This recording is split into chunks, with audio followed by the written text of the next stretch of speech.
शिव महापुराण की कथा कहती है, भगवान शंकर का अनुमोदन कहता है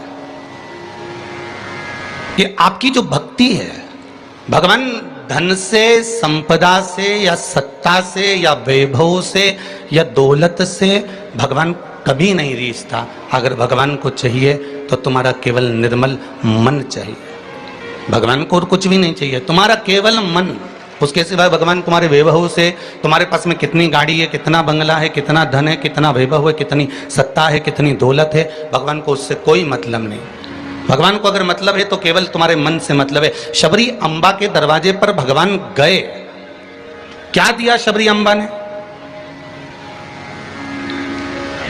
भगवान को क्या प्रदान करा शबरी अम्बा ने? केवल एक झूठे बेर,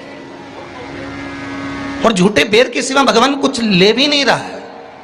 अब तुम शंकर जी को क्या देते हो? अगर शबरी अम्बा ने भगवान राम को झूठा बेर दिया है तो आपने कौन सा अच्छी चीज दी थी भगवान को? जल दिया वो मछली का झूठा था, दूध दिया वो बछड़े का झूठा था, फूल दिया वो भौरे का झूठा था, मिठाई बना कर दी वो चींटी की झूठी थी। तुमने दिया क्या? और ये मनुष्य का शरीर दिया भगवान के चरणों में, ये भी तो झूठा है। फोन पे तो तुरंत कह देता है माता तारे बिना एक बिना नहीं रहूं, एक मिनट नहीं रहूं, तेरी तो मुझे बहुत याद आए। और भगवान के पास जाए कि तुम्हारे बिना मेरा कोई नहीं है। भगवान के रेंदे रे झूठेला। भगवान भी कहते काय को झूठ बोले? अभी फोन पे बोल रहा था मेरे को थारी याद आ रही, तेरे बिना एक मिनट नहीं रह सकता, तू तुम्हारे हृदय में बसी, तू तुम्हारा चित्त वृत्ति में बसी। और मंदिर पहुंचाने अगरबत्ती लगाते लगाते बोला तन मन धन सब कुछ तेरा। भगवान के आ गया भेरू झुटेला। भगवान की सोचा काय आया।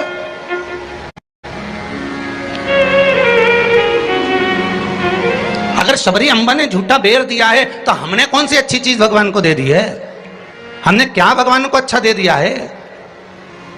हम भी तो झूठा ही दे रहे हैं। पुष्प दिया वो भी झूठा था, जल दिया वो मछली का झूठा था, दूध दिया वो गाय के बछड़े का झूठा था, मिठाई दी वो चींटी की झूठी थी। हम जो परमात्मा को दिए वो सब कुछ झूठा था। यहां तक हम भगवान का जो स्मरण भी कर रहे हैं, कई लोग भगवान के मंदिर में बैठकर घंटों तक माला पकड़कर भी अगर भगवान के मंदिर में बैठकर भजन कीर्तन स्मरण कर रहे हैं तो वो ये सोचे कि नहीं ये सत्य है, तो उसने उसमें भी छल कर दिया। थोड़ी देर तक तो मन लगता है, उसके बाद ये चित्त, ये वृत्ति, ये मन कहीं ना कहीं डोल जाता है। इस मन को लोग कजन कहां लेकर चले जाते हैं। बड़ा बड़ा कठिन है महाराज,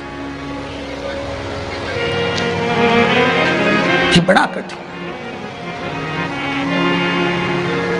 ये मन बड़ा चंचल है, कैसे तेरा भजन करूं, जितना इसे समझाऊं उतना ही मचलता है। भोलेनाथ, हे शंभो, हे त्रिकालदर्शी, हे कैलाशी, हे अविनाशी, हे शिव, हे करुणा सागर। ये चित्त, ये मन, ये वृत्ति बड़ी चंचल है।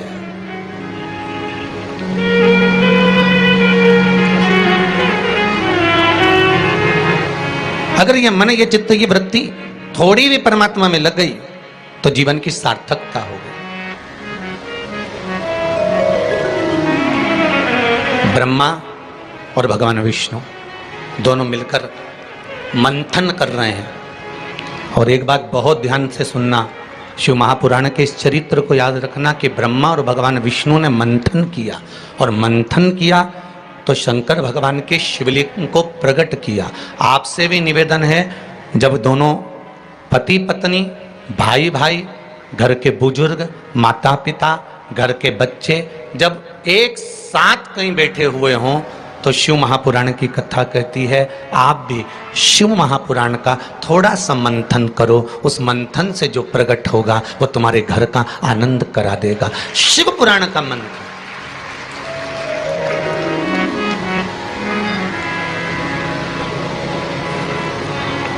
थोड़ी देर अपने माता पिता के पास में जाकर बैठा करो। थोड़ी देर जब घर से जाते हो तो अपने घर में जो मंदिर है, अपने घर में जो देवालय है, अपने घर में जो शिव जी हैं, अपने घर में जो राम जी हैं, अपने घर में जो ठाकुर जी हैं, अपने घर में जो कृष्ण हैं, अपने घर में जो देवता विराजमान हैं, आप उनके पास जाकर बैठकर फिर अपने गंतव्य की ओर अपने कार्य के लिए जाइए। और शाम को जब आओ तो पत्नी और बच्चों से, परिवार से बाद में मिलो।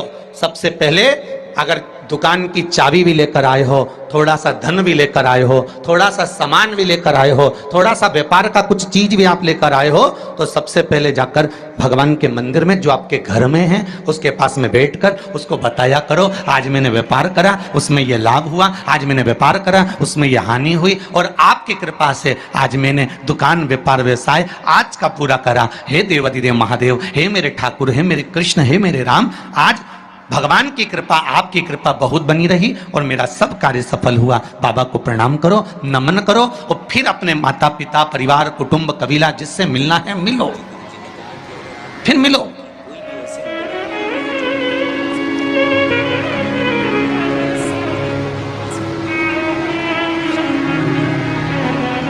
आज किसी ने एक प्रश्न किया था सुबह, गुरुदेव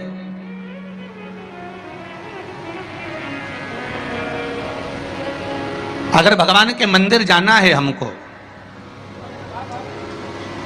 और शरीर में अगर कष्ट है, शरीर में अगर रोग है, शरीर में अगर बीमारी है, शरीर में अगर दुख है, शरीर में अगर कष्ट है, तो क्या नहाना जरूरी है?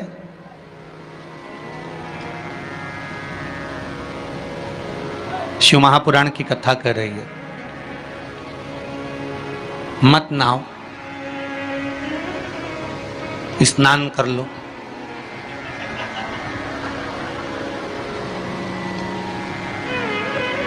मत नहाओ, स्नान कर लो। नहाने में और स्नान में जमीन और आसमान का अंतर है। बाथरूम में गए, साबुन लगाया, शैम्पू लगाया और ये सब लगाने के बाद में तुमने जो तुम्हारे ऊपर पानी उंडेला, इसको नहाना कहते हैं। ठीक है, जो तुमने साबुन लगाया, शैम्पू लगाया, पानी डाला, उसको नहाना कहते हैं। और मंदिर में गए अर्थात आप बाथरूम में ना जाकर भी सवेरे से उठे और उसकी भक्ति में लीन होकर दिल से उसको याद कर कर और मान लो मुंह धोकर भी भगवान के दरवाजे तक पहुंच गए तो उसको स्नान कहा जाता है। कर लिया ना बहु? नहीं है ना शरीर में बल? एक पत्र में लिखा है किसी ने,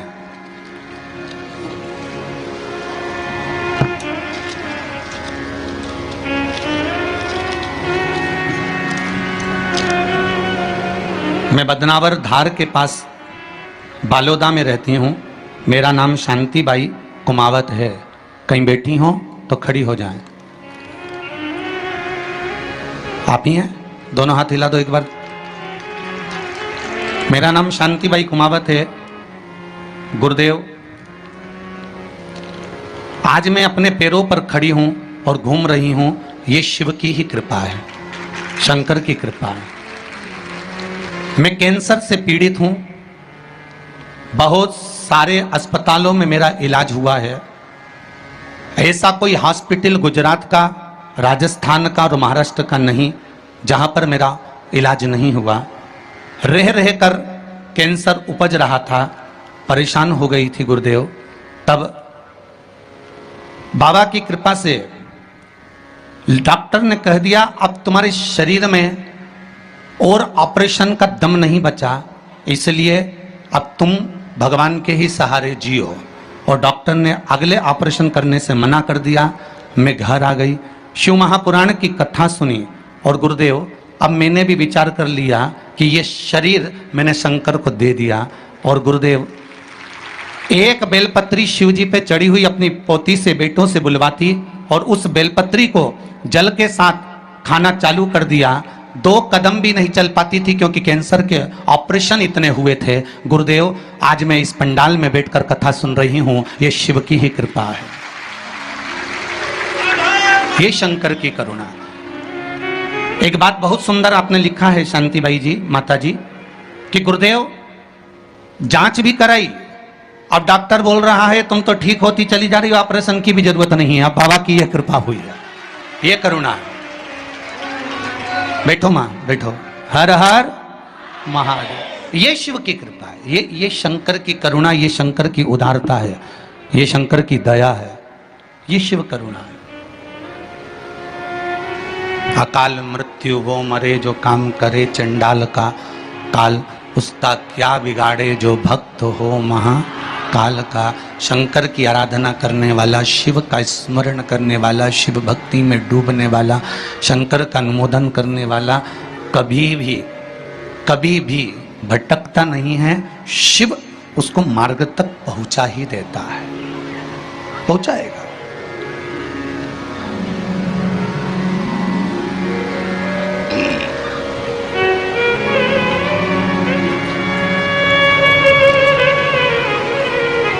जितना शरीर का वजन है,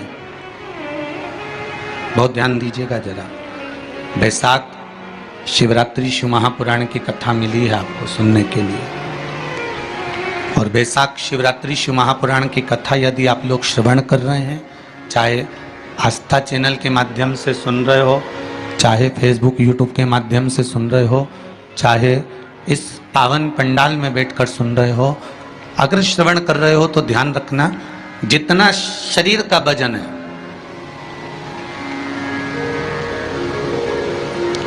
70 kilo, 25 kilo, 20 kilo, 15 kilo, 50 kilo, उतना ही किलो के हिसाब से 10 किलो है तो ये मन में भाव लगा लेना कि मुझे दिन भर में 10 बार भगवान को धन्यवाद देना है कि तूने ये शरीर दिया, चित्त वृत्ति दी, ये मन दिया, ये बुद्धि दी, ये पूरा जीवन मुझे दिया, ये आपकी कृपा से मिला है, आपको समर्पित है और आप ही को दे रहा हूँ। 10 किलो के हो तो 10 बार आप भगवान को धन्यवाद दीजिए, 20 किलो के हो तो 20 बार धन्यवाद दीजिए, 80 किलो के हो तो 80 बार धन्यवाद दीजिए, 90 किलो के हो तो 90 बार धन्यवाद दीजिए कि ये आपकी कृपा से मुझे प्राप्त हुआ है, कोई दूसरा देने वाला नहीं है मुझको, केवल आप दे रहे हो, उसके सिवाय कुछ नहीं मिला।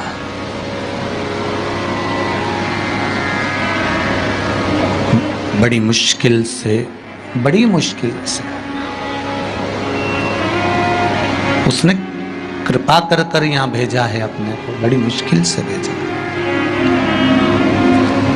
शंभो शरणे पड़ी मांगू घड़ी रे घड़ी, दुख काटो दया करी ने दर्शन आपको। भगवान से प्रार्थना करते रहो, निवेदन करते रहो, उसके सम चरणों में जाकर धूप लगाते रहो, उसको नमन करते रहो, उससे विनती बार बार करते रहो कि तेरे बल पर जी रहा हूँ, तेरी कृपा से जी रहा हूँ, तेरी करुणा से जी रहा हूँ, उसके सिवाय कुछ भी नहीं महाराज। भगवान विष्णु और भगवान ब्रह्मा ने मंथन किया, और भगवान विष्णु और भगवान ब्रह्मा जब मंथन करे तो उस मंथन में शिवलिंग प्रकट हुआ।